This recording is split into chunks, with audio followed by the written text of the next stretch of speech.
یا ایھا الذین آمنوا لا یسخر قوم من قوم عسى ان یکونوا خیرا منہم ولا نساء من نساء عسى ان یکن خیرا منہن ولا تلمزوا انفسکم ولا تنابزوا بالالقاب۔ اے ایمان والو، لا یسخر قوم من قوم، کوئی قوم کسی دوسری قوم کا مذاق نہ اڑائے، تمسخر نہ اڑائے۔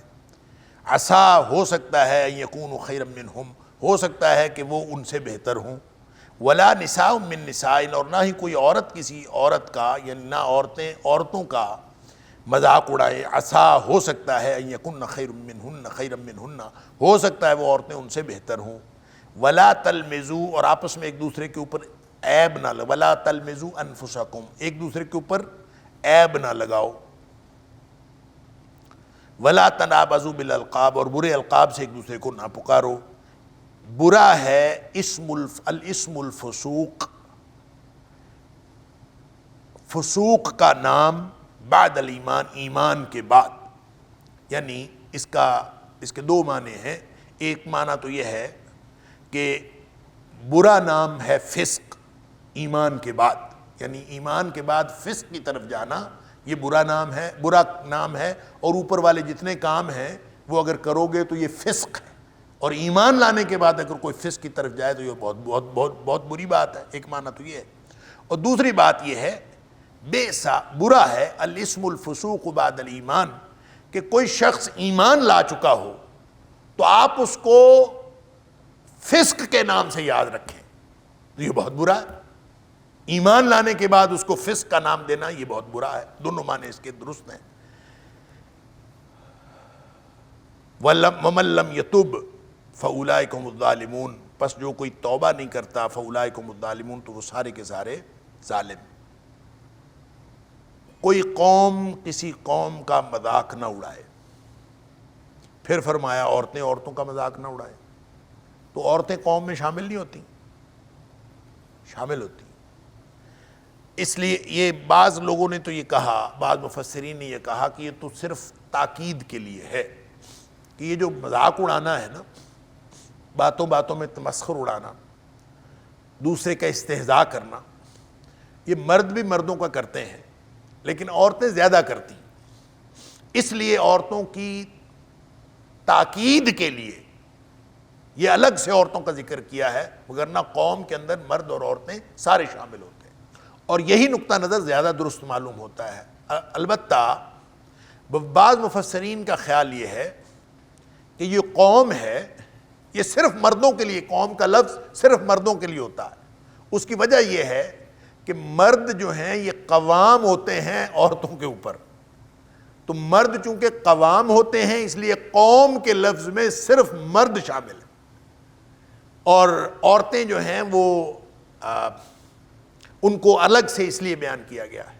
اب ایسی صورت میں سوال یہ پیدا ہوتا ہے کہ اللہ کریم نے فرعون کی قوم کا ذکر کیا ہے، موسیٰ علیہ السلام کی قوم کا ذکر کیا ہے، مختلف اقوام کا ذکر کیا ہے، تو پھر وہاں قوم میں عورتیں شامل نہیں ہیں؟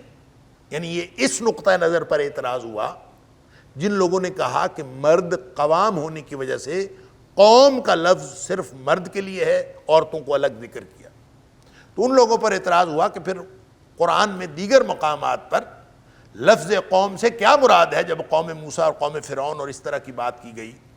تو اس کا جواب انہوں نے دیا کہ وہاں بھی قوم سے مراد مرد ہی ہیں، تو عورتیں اس میں خود بخود شامل ہیں، اس لیے کہ عورتیں قوام کے ماتحت ہوتی ہیں، کہ چونکہ وہ ماتحت ہوتی ہیں اس لیے وہ اس کے اندر خود بخود شامل ہیں۔ یہ اس کی توجیہ پھر آگے توجیہ در توجیہ کہ یہ جو قوام ہے اس قوم کے اندر سارے مرد اور عورتیں پھر بھی شامل ہیں۔ گویا انہوں نے اگرچہ قوم کے لفظ کو قوام کے اعتبار سے مرد کے لیے استعمال کیا، لیکن عورتوں کو اس میں شامل ہونے کا اقرار پھر بھی کر لیا، کہ ظاہر ہے دیگر مقامات پر جہاں قوم کا لفظ استعمال ہوتا ہے اس میں عورتیں شامل ہیں، تو کیا حرج ہے کہ یہی سمجھ لیا جائے کہ قوم کے لفظ میں عورتیں شامل ہیں اور ہمیشہ ہی شامل ہوتی ہیں۔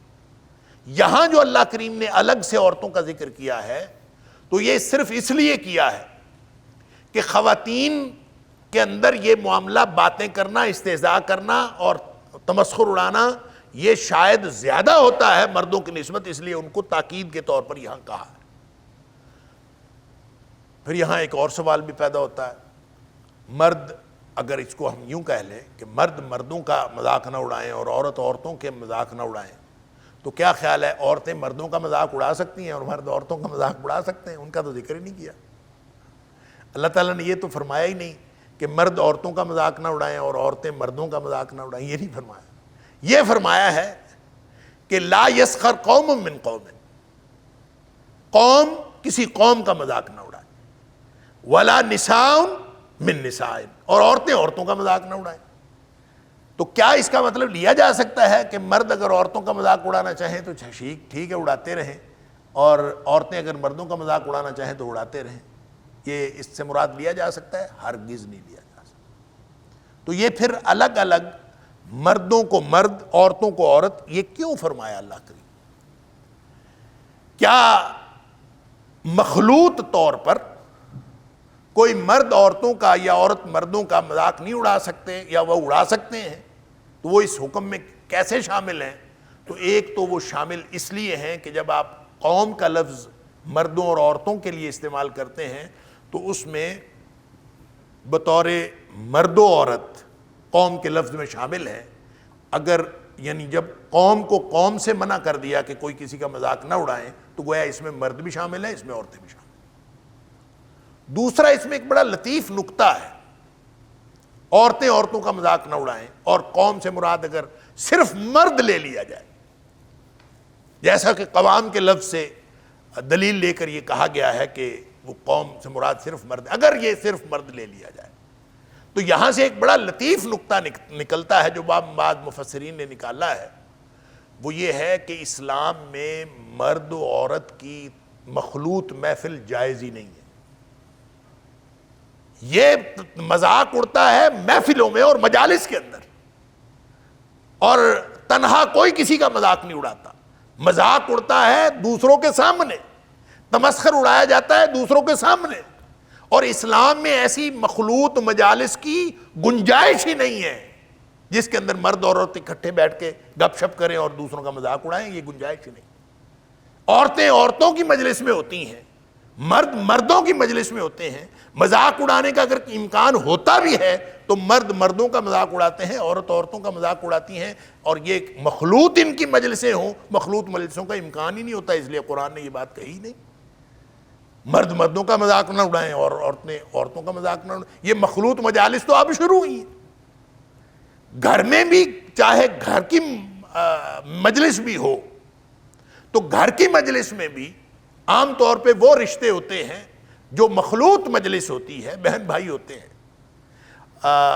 قریبی رشتہ دار ہوتے ہیں، محرم رشتے ہوتے ہیں، اور عام طور پہ اس میں جب ایسی کوئی مخلوط مجلس گھر کی ہوتی ہے تو اس میں بالعموم مذاق اڑانے یا تمسخر اڑانے کا امکان نہیں ہوتا۔ ان رشتوں کی باہمی مخلوط مجلسیں ہوتی ہیں جن کا عام طور پر یا بالعموم مذاق اڑانے کا امکان نہیں ہوتا، لہذا قرآن نے کہا کہ جب بھی کوئی ایسی مجلسیں قائم ہوں جس میں دوسرے کا تمسخر اڑایا جائے تو ان مجلسوں میں تمسخر نہ اڑایا جائے، ایسا تمسخر یا کسی کا مذاق نہ اڑایا جائے۔ ایک اور فرق ہے مذاق اور مزاح کا بھی۔ آج کے دور میں تو سارا مزاح مذاق بنا ہوا ہے۔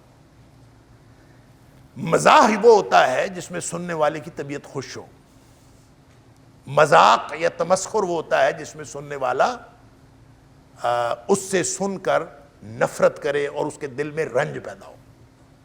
لہذا جب آپ کسی کا مذاق اڑاتے ہیں تو وہ اس سے اس کی طبیعت پر اور طرح کے اثرات ہوتے ہیں، اور جب آپ کسی کے معاملے میں مزاح اختیار کرتے ہیں تو وہ اور چیز۔ اب مزاح تو نبی کریم صلی اللہ علیہ وآلہ وسلم بھی فرماتے رہے، اور وہ واقعاتی مزاح ہوتا تھا، اور اس کے مزاح کے اندر صرف واقعے کو اس طرح سے بیان کرنا، امر واقعہ ہو، جھوٹ نہ ہو، اس میں امر واقعہ ہو اور اس طرح کا امر واقعہ ہو کہ اس کو آپ بیان اس طرح سے کر دیں کہ اس میں مزاح پیدا ہو جائے، تو اس میں کوئی حرج نہیں۔ جیسے نبی کریم صلی اللہ علیہ وآلہ وسلم کے پاس ایک شخص آیا، اس نے اونٹ مانگا، نبی پاک صلی اللہ علیہ وسلم نے فرمایا میں تمہیں اونٹنی کا بچہ دوں گا۔ وہ پریشان ہو گیا، اللہ کے رسول میں بچے کو کیا کروں گا، مجھے تو اونٹ چاہیے۔ نبی پاک صلی اللہ علیہ وسلم نے فرمایا کہ جو اونٹ ہوتا ہے وہ بھی اونٹنی کا بچہ ہی ہوتا ہے. اچھا یہ امر واقعہ ہے، اس کے اندر مزاح پیدا کیا. اسی طرح جو ہے وہ دیگر واقعات بھی حدیث کے اندر آتے ہیں. نبی پاک صلی اللہ علیہ وسلم مزاح پیدا کرنا اور بات، اور مزاح پیدا کرنے میں کوئی حرج نہیں ہے، اور وہ امر واقعہ میں ہو، اس کے میں جھوٹ نہ ہو. ہم تو لطیفے سناتے ہیں جو بالکل جھوٹ ہوتا ہے. اللہ اکبر، اللہ تعالیٰ معاف فرمائے. تو دوسری یہ تمسخر اڑانا اور مذاق اڑانا یہ بالکل دوسری بات ہے. اس سے سننے والا کبھی خوش نہیں ہوتا، وہ اپنے دل میں تنگی محسوس کرتا ہے، دل میں رنج محسوس کرتا ہے جب بھی کسی کا تمسخر اڑایا جاتا ہے. وہ چاہے تمسخر اڑانا زبان سے ہو، چاہے اشارے سے ہو، چاہے اس کی غیر موجودگی میں ہو، چاہے اس کی موجودگی میں ہو. جو غیر موجودگی میں تمسخر اڑانا وہ تو وہ بھی آگے ذکر آ رہا ہے، اور وہ ہے غیبت. غیر موجودگی میں کسی کی خامی کا تذکرہ کر کے اس کے بارے میں اس کا ذکر کرنا، اس کا تذکرہ کرنا، اگر وہ موجود ہوتا اس کو اچھا نہ لگتا تو یہ تو غیبت ہے، وہ ایک الگ بات. لیکن آپ جب کسی کا مذاق اڑاتے ہیں تو مذاق اڑانا وہ موجودگی میں بھی ہو سکتا ہے، وہ غیر موجودگی میں بھی ہو سکتا ہے، وہ الفاظ سے بھی ہو سکتا ہے، وہ اشارے سے بھی ہو سکتا ہے.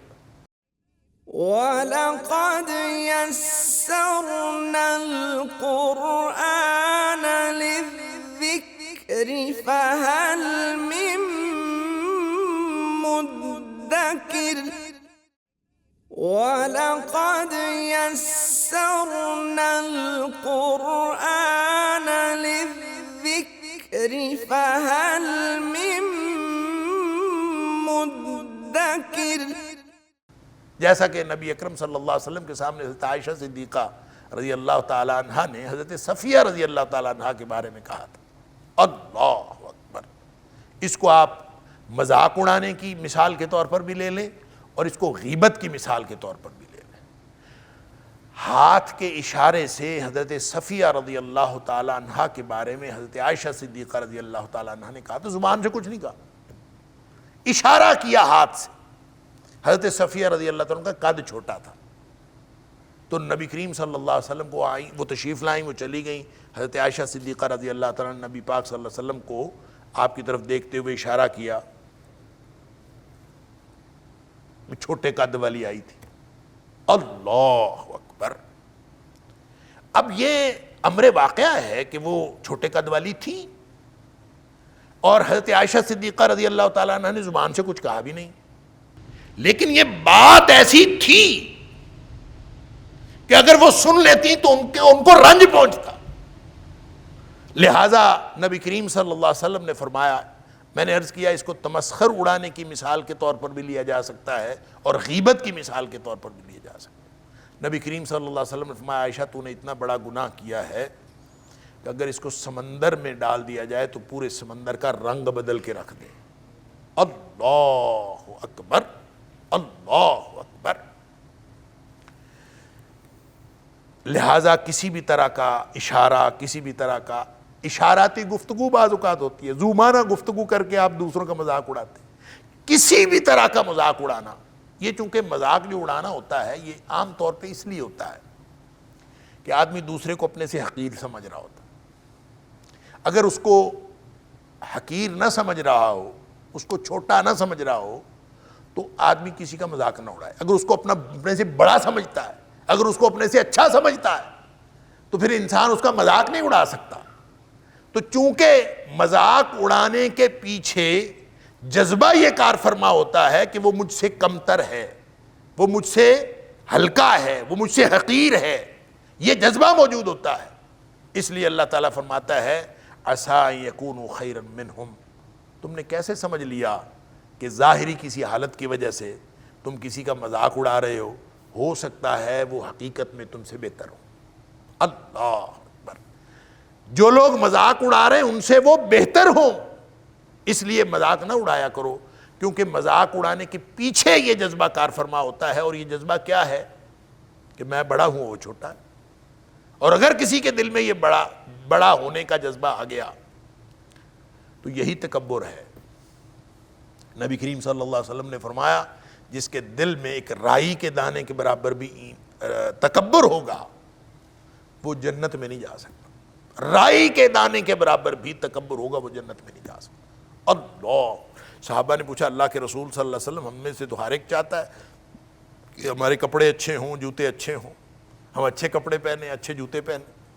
نبی پاک صلی اللہ علیہ وسلم فرمایا یہ تکبر نہیں ہے, تکبر یہ ہے بطر الحق وغمط الناس, حق کا انکار کرنا اور لوگوں کو حقیر سمجھنا.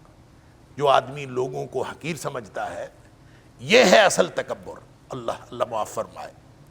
لہذا اگر کوئی شخص کسی کا مذاق اڑاتا ہے تو یہ تکبر کی علامت ہے. اس لیے اللہ کریم نے وضاحت فرما دی عسا ہو سکتا ہے ان یکونوا خیرا منہم, وہ ان سے بہتر ہوں, لہذا مذاق نہ اڑائے. اسی طرح ولا نساء من نساء عسا ان یکن خیرا منہن, نہ عورتیں عورتوں کا مذاق اڑائیں, ہو سکتا ہے کہ وہ ان سے بہتر ہوں. اللہ اکبر. ولا تلمزوا انفسکم, اور نہ ہی ایک دوسرے پر عیب لگایا کرو. یہ جو تلمزو, یہ جو لمز ہوتا ہے نا, لمز, اس کا معنی ہوتا ہے کسی کے اوپر عیب لگانا. اب وہ عیب فرمایا انفسکم, اپنے آپ پر عیب نہ لگایا کرو. انفسکم کا لفظی معنی ہے اپنے آپ پر عیب نہ لگایا کرو. اچھا, یہ اپنے آپ پر عیب لگانے کا مطلب یہ ہے کہ جب تم کسی پر عیب لگاؤ گے تو ظاہر ہے جواباً وہ بھی تمہارے اوپر عیب لگائے گا. امکان تو ہے وہ لگائے یا نہ لگائے. تو اس طرح اگر کسی دوسرے پر عیب لگانے کا مطلب یہی ہے کہ تم گویا اپنے آپ پر عیب لگا رہے ہو, یہ بھی اس کا ترجمہ ہو سکتا ہے. اس کا ایک مراد یہ بھی ہو سکتی ہے, اور ایک مراد یہ ہے کہ انفسکم جب اللہ تعالیٰ فرما رہا ہے بطور جماعت کے سارے مسلمانوں کو, سارے اہل ایمان کو, تو اس کا مطلب ہے عیب نہ لگاؤ, گویا ایک دوسرے پر عیب نہ لگاؤ. جیسے کہ ایک دوسرے کو قتل نہ کرو, تو اصل میں انفسکم کو مطلب یہ نہیں کہ اپنے آپ کو قتل کرو, خودکشی کر لو, اس کا مطلب ہے اپنے آپ کو ایک دوسرے کو قتل کرو. تو اسی طرح ولا تلمزوا انفسکم, ایک دوسرے پر عیب نہ لگاؤ. اب یہ عیب کیا ہو سکتا ہے؟ کسی بھی طرح کا عیب ہو سکتا ہے. کوئی پرانی کسی شخص کے اندر کوئی عیب پرانا موجود ہو تو اب وہ ختم ہو گیا ہو, تو آپ اس کو اس عیب سے یاد کریں. مثلا کوئی شخص شرابی, اس نے اب شراب چھوڑ دی ہو, تو آپ اس کو کہیں, آپ اس کو تانا دیں کہ تم تو وہی ہو نا, یا پھر کسی کو ان کے نسب کا تانا دینا کہ مجھے معلوم ہے کہ تمہارے باپ دادا کیا تھے, اور یہ کہہ کے ان کو نسب کا تانا دینا. جیسے ہم کہہ دیتے ہیں بڑے آرام سے آپ کے جو آبا و اجداد ہیں وہ تو انگریزوں کو کتے نہلاتے رہے, بڑے آرام سے. یہ عیب لگانا, کسی بھی طرح کا عیب لگانا. مجھے پتا ہے تمہارا دادا کیا تھا, مجھے پتا ہے تمہارے دادا تمہاری دادی کیا تھی, مجھے پتا ہے کہ تمہارا خاندان کیا ہے. یا کہہ دینا کہ کوئی شخص اگر کسی چھوٹے خاندان سے ہے تو اس کو کہہ دینا کہ مجھے پتا ہے کہ تم کس خاندان سے ہو, انا للہ و انا الیہ راجعون. وہ چھوٹے خاندان جو ہیں یا بڑے خاندان ہیں سب اللہ نے بنائے ہیں. لہٰذا کسی بھی طرح کا عیب لگانا جو اس کی حیثیت پر ہو, جو اس کی ذات پر ہو, جو اس کے عمل پر ہو, جو اس کی شہرت پر ہو, کسی بھی چیز پر کوئی آپ عیب لگاتے ہیں تو یہ گناہ ہے, اور قرآن یہ حرام ہے. قرآن نے منع کیا اس سے, کسی کے اوپر کسی طرح کا عیب نہ لگاؤ. ولا تنابزوا بالالقاب, اور نہ ہی برے القاب سے پکارو. اچھا, یہ جو لقب ہے نا, ایسے نام کو کہتے ہیں جو مشہور ہو جائے. جس نام سے کوئی شخص مشہور ہو, لقب جو نام کی جگہ پہ پکارا جائے. تو یہ تو بہت سارے القابات جو ہیں وہ عرب میں چلتے تھے. ایسا نہیں ہے کہ کوئی لقب ہمیشہ برا نہیں ہوتا, لقب بڑے اچھے لقب ہوتے ہیں, اور اچھے القابات بعض اوقات لوگ جو ہیں اپنے نام کے ساتھ ویسے شامل کر لیتے ہیں. اور عربوں میں تو اس کا بہت زیادہ رواج تھا. لیکن یہ جو نبض ہے نا, تنابزو, النبض, یہ جو نون با زا, اس سے مراد ہی برے القاب سے پکارنا ہوتا ہے. لہذا تنابزو کا جو قرینہ ہے وہ بتاتا ہے کہ اچھے القاب سے پکارنے میں کوئی حرج نہیں ہے، برے القاب سے نہ پکارا کرو۔ ایسے القاب جو کسی کو پسند نہ آئیں، سننے والے کو پسند نہ ہو، یا جس شخص کے بارے میں کہے جا رہے ہیں اس شخص کو پسند نہ آئیں، تو ایسے القابات سے نہ پکارا کرو، برے القاب سے نہ پکارا کرو۔ اللہ اکبر۔ اب یہ برے القاب کیا ہیں؟ کوئی شخص کسی کو کہتا ہے، وہ بیچارہ اگر اس کے اندر کوئی اللہ کی طرف سے اس کے ہاتھ میں کوئی خرابی ہے، آپ کو کہتا ہے ٹنڈا جیا، یہ برا لقب ہے۔ کسی کو کہتے ہیں اور لنگڑیا، میں جاننا تینوں لنگڑیا۔ اور یہ آپ دیکھیں، ہم دیکھتے ہیں ہمارا جو آج کا سوشل میڈیا ہے، اللہ تعالیٰ معاف فرمائے، القابات رکھنے میں اور القابات سے پکارنے میں اس کا کوئی ثانی نہیں ہے جو آج کل سوشل میڈیا پہ جو کچھ ہو رہا ہے، خاص طور پر سیاستدانوں کے بارے میں، ملک کے مقتدر لوگوں کے بارے میں، اور جو بھی کوئی کسی پنڈ کا چودھری ہو یا ہمارے ملک کا چودھری ہو، ہر ایک کو کوئی شخص اپنی بھڑاس نکالنا چاہتا ہے تو وہ برے لقب سے یاد کر کے کوئی نہ کوئی برا لقب اس کے اوپر لگا کے تو وہ کہتا ہے کہ وہ سمجھتا ہے کہ میرا جو ہے فرض ادا ہو گیا، اور اپنا فرض ادا کرتے ہوئے وہ ان کے برے برے نام رکھتے ہیں۔ لہٰذا سیاسی مخالفین کے برے نام رکھنا، آپ دیکھیں ہر جگہ پہ برے القابات رکھے ہوتے ہیں، کسی کا کوئی نام، کسی کا کوئی نام۔ میں مثال نہیں کو دینا چاہتا۔ وَلَقَدْ يَسَّرْنَا الْقُرْآنَ لِلذِّكْرِ فَهَلْ مِن مُّدَّكِرٍ وَلَقَدْ يَسَّرْنَا الْقُرْآنَ لِلذِّكْرِ فَهَلْ مِن مُّدَّكِرٍ۔ لہٰذا یہ جو جتنے بھی القابات ہیں، جو برے القابات ہیں، ان سے منع کیا گیا ہے۔ ہاں اچھا لقب ہو کسی کا اس میں کوئی حرج نہیں ہے، برے القابات سے پکارنا جو ہے وہ دیکھیں عربوں میں تو کنیت سے پکارنا یہ بڑا معروف طریقہ تھا اور بڑا معزز طریقہ سمجھا جاتا تھا کہ کسی کو آپ اس کے اصل نام سے نہ پکاریں، کنیت سے پکاریں، تو کنیت سے پکارا جانا بہت پسندیدہ تھا۔ خود نبی کریم صلی اللہ علیہ وآلہ وسلم نے فرمایا کہ میرا نام اگر کسی نے میرے نام پر رکھنا ہے تو رکھ لیا کرے، میری کنیت نہ رکھا کرے۔ نبی پاک صلی اللہ علیہ وسلم کی کنیت ابو القاسم تھی، اور نبی پاک صلی اللہ علیہ وآلہ وسلم بھی ابو القاسم لوگ کہہ کے پکارا کرتے تھے۔ اور ایک دفعہ کسی نے کسی اور کو پکارا یا ابو القاسم، تو نبی پاک صلی اللہ علیہ وسلم منع کر دیا۔ آپ صلی اللہ علیہ وسلم دیکھا اس نے وہ کسی اور کو پکار رہا تھا، آپ نے فرمایا میری کنیت پر کنیت نہ رکھو۔ البتہ اس لیے تھا کہ تاکہ کوئی کنفیوژن پیدا نہ ہو، اور آج کے دور میں اگر کوئی ابو القاسم ہو تو کوئی حرج نہیں ہے، اس لیے کہ آج کے دور میں کوئی کنفیوژن نہیں ہے۔ البتہ نبی پاک صلی اللہ علیہ وسلم کے نام نامی پر اس میں گرامی محمد صلی اللہ علیہ وسلم، کوئی شخص اپنا نام محمد رکھنا چاہتا رکھ سکتا، اس میں کوئی حرج نہیں، آپ نے اجازت دی۔ اچھا، القابات گویا اس طرح سے موجود تھے، اور اچھے القابات جو کسی نے خود پسند کیا ہو اپنے لیے تو اس میں کوئی حرج نہیں ہے۔ اچھا، بعض القابات ایسے ہیں جو عموم میں شاید برے ہوں لیکن لوگوں نے اپنے لیے پسند کیے ہوتے ہیں اور مشہور ہو جاتے ہیں۔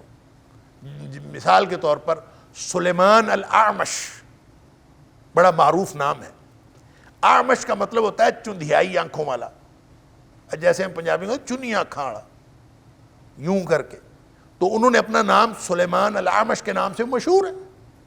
لہٰذا ان کو جو مشہور ہو گیا لقب، تو اس لقب کے نام سے ان کو پکارنے میں کوئی حرج نہیں ہے کہ جس کی شہرت اس وجہ سے ہے اور اس کو وہ خود ناپسند بھی نہیں کرتا سننے والا، اور اس میں تحقیر کا کوئی عنصر بھی موجود نہیں ہے، ان کا نام مشہور ہو گیا ہے، لہٰذا اس لقب کو پکارنے میں کوئی حرج نہیں ہے۔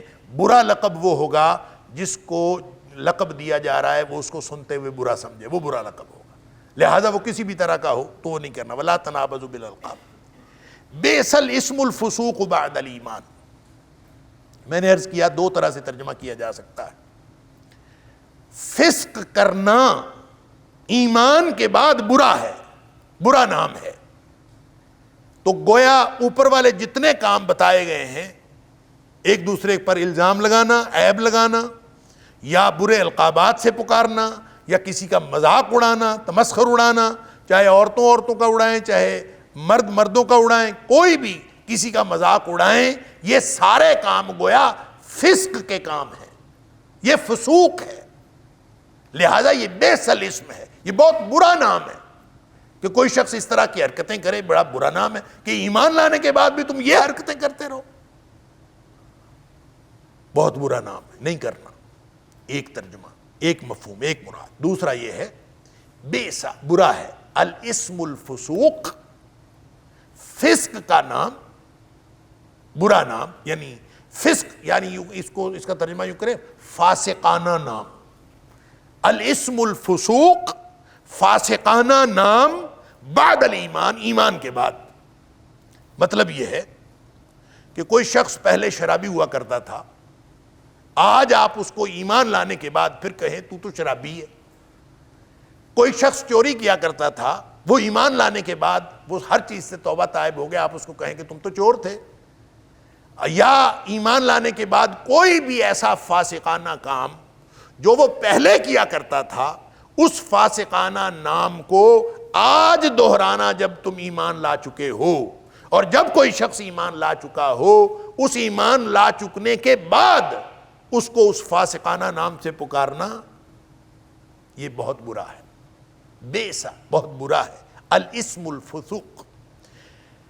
اللہ اکبر، فاسقانہ نام دینا بعد الایمان، ایمان کے بعد۔ یہ دونوں آپ نے سمجھ لیا کہ یہ دو الگ الگ اس سے مراد ہو سکتا ہے، اور دونوں برے ہیں۔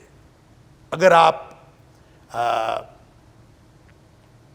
کوئی کام ایسا کریں جو اللہ اور اس کے رسول صلی اللہ علیہ وسلم کی نافرمانی کا کام ہے تو وہ فسوق ہے، تو یہ بہت برا نام ہے کہ کوئی شخص ایمان لانے کے بعد بھی فسق کرتا پھرے، یہ برا نام ہے، بڑی بدنامی کی بات ہے کہ کوئی شخص ایمان لانے کے بعد بھی یہ ان کاموں میں سے کوئی کام کرتا رہے، ایک بات۔ اور بہت برا ہے فاسقانہ نام دینا ایمان کے بعد۔ کوئی شخص پرانا اپنے زندگی میں ڈاکو ہوا کرتا تھا، کوئی لٹیرا ہوا کرتا تھا، کوئی بدکار ہوا کرتا تھا، کوئی شرابی ہوا کرتا تھا، اب وہ ایمان لے آیا ہے، ایمان لانے کے بعد آپ اس کو وہی فاسقانہ نام دیں جو اس کا پرانے دور کا نام ہوتا تھا، جو اس کو پرانی شہرت جو تھی وہ آپ اس کو دیں، تو یہ بڑی بری بات ہے۔ تو دونوں طرح کسی گویا اللہ تعالیٰ ان ساری باتوں سے، چھوٹی چھوٹی باتوں سے منع کر رہا ہے جو باہمی اخوت اور معاشرتی جو مسلمانوں کی ہم آہنگی ہے اس کے اندر جو بھی چیز دراڑ پیدا کر سکتی ہے اس سے منع فرما رہا ہے۔ سارے وہ احکام دیے جا رہے ہیں جس سے آپس میں کوئی معاملہ خراب ہو سکتا ہے، مسلمانوں کی معاشرت خراب ہو سکتی ہے، لہذا وہ سارے کام نہیں کرنے۔ وَمَن لَّمْ يَتُبْ، اس کا مطلب یہ ہے وَمَن لَّمْ يَتُبْ، اور یہ جو توبہ نہ کرے، جو واپس نہ آئے، فَأُولَٰئِكَ هُمُ الظَّالِمُونَ، وہ ظالم ہیں، وہ ظالموں میں سے، وہی لوگ تو ظالم ہیں جو توبہ نہیں کرتے۔ اس کا مطلب یہ ہے کہ کسی سے ان کاموں میں سے کوئی کام سرزد ہو جائے، کسی سے ان کاموں کا ارتکاب ہو جائے، تو وہ اگر بعد میں توبہ کر لیتا ہے تو پھر وہ ظالم نہیں ٹھہرایا جا سکتا، پھر وہ ظالم نہیں ہے، اور جو توبہ نہیں کرتا وہ ظالم ہے۔ اس میں جو میں نے پہلے عرض کیا، اس سے پیچھے والی آیات جس میں اللہ کریم نے اولئک ہم الراشدون فرمایا اور فضلا من اللہ و نعمتا فرمایا کہ اللہ کی طرف سے نعمت اور فضل ہے، صحابہ کرام کی مدح فرمائی، اور صحابہ کرام کی مدح کے اندر یہی بات شامل ہے کہ صحابہ سے جب بھی غلطی ہوئی ہے انہوں نے اس کی توبہ کی ہے، انہوں نے اس کی معافی مانگی ہے، اور اللہ نے ان کو معاف کر دیا۔ وَمَن لَّمْ يَتُبْ، اور جو توبہ نہ کرے، فَأُولَٰئِكَ هُمُ الظَّالِمُونَ، وہ سارے کے سارے ظالم ہیں۔ یا ایھا الذین آمنوا اجتنبوا کثیرا من الظن ان بعض الظن اثم، اللہ اکبر، ولا تجسسوا ولا یغتب بعضکم بعضا ایحب احدکم ان یأکل لحم اخیہ میتا فکرہتموہ واتقوا اللہ ان اللہ تواب الرحیم۔ اے ایمان والو، بہت زیادہ گمان کرنے سے بچو، اجتنبوا، بچو، کثیرا من الظن، بہت زیادہ گمان کرنے سے بچو، یعنی بدگمانی سے بچو۔ ان بعض الظن اثم، بہت بعض گمان ایسے ہوتے ہیں جو گناہ ہوتے ہیں. ولا تجسسوا، اور جاسوسی نہ کیا کرو. ولا یغتب بعضکم بعضا، اور تم میں سے کوئی ایک دوسرے کی غیبت نہ کرے. ایحب احدکم ان یاکل لحم اخیہ میتا، کیا تم میں سے کوئی یہ چاہتا ہے کہ وہ اپنے بھائی کا گوشت کھائے میتن، جب کہ وہ مردہ ہو. فکرہتموہ، پس یقیناً تم نفرت کرو گے. واتقوا اللہ، اور ڈرتے رہو اللہ سے. ان اللہ تواب الرحیم، بے شک اللہ تعالی توبہ قبول کرنے والا اور رحم کرنے والا ہے. دیکھیں یہ جو ظن ہوتا ہے نا، ظن یہ یقین کے معنوں میں بھی ہوتا ہے اور یہ گمان کے معنوں میں بھی ہوتا ہے. اور گمان اس وقت ہوتا ہے جب انسان کسی چیز کے بارے میں ایسا حکم لگائے یا ایسا کسی کے بارے میں نقطہ نظر رکھے جس کے بارے میں ادروائز بھی ممکن ہو، یعنی اس کے علاوہ بھی ممکن ہو. مثال کے طور پر میں کسی کو کہتا ہوں کہ یہ سچا آدمی ہے، تو یہ سچا آدمی یہ کوئی قرآن حدیث کی نص تو نہیں ہے کہ فلاں آدمی سچا ہے. ہو سکتا ہے میرے قریب، میرے نزدیک وہ سچا ہو، اصل میں وہ سچا نہ ہو، اس میں امکان ہے کہ وہ سچا نہ ہو، وہ جھوٹا بھی ہو سکتا ہے. تو یہ میرا اس کے بارے میں گمان ہے کہ وہ سچا ہے. اسی طرح کوئی آدمی کسی کو جھوٹا کہتا ہے کہ یہ جھوٹا آدمی ہے، تو یہ جھوٹا بھی، کسی کو جھوٹا کہنا یہ ضروری نہیں ہے، وہ ہو سکتا ہے میرے نزدیک جھوٹا ہو، اصل میں سچا ہو. تو اس کا دوسرا ادروائز ممکن ہے، ممکن ہے کہ وہ شخص جو ہے وہ سچا ہو، میں اس کو جھوٹا کہہ رہا ہوں. تو اس طرح سے جو مختلف قسم کے گمان کرنا، حالات و واقعات کو دیکھ کر یا قرائن کو دیکھ کر کسی کے بارے میں کوئی گمان رکھنا، یہ انسان اس کے اوپر بہت سارے نقطہ نظر رکھتا ہے، بہت سارے فیصلے کرتا ہے. تو اللہ کریم فرماتے ہیں کہ اجتنبوا کثیرا من الظن، بہت زیادہ گمان نہ کیا کرو. ان هذا القرآن يهدي للتي هي اقوم ويبشر المؤمنين الذين يعملون الصالحات ان لهم اجرا كبيرا.